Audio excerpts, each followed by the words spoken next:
Vaina chuan guitar lesson thar kan zir ho lenga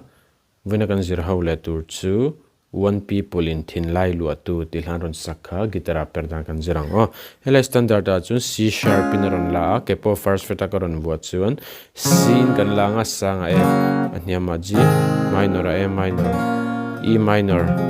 D minor chuan E7 kan mangte langa a chorus ludon zewa khan Jesus for hi kan mangtel bok theyo kan mangtel thei bok te kan strum down up down up up down up te kan me down up down up up down up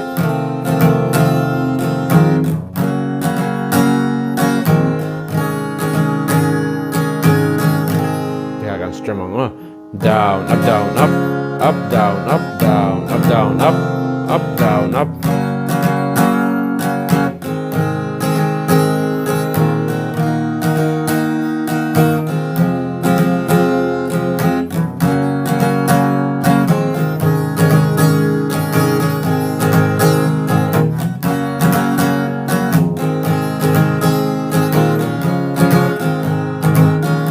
Chena khachun down up chau te nakalang down up na na na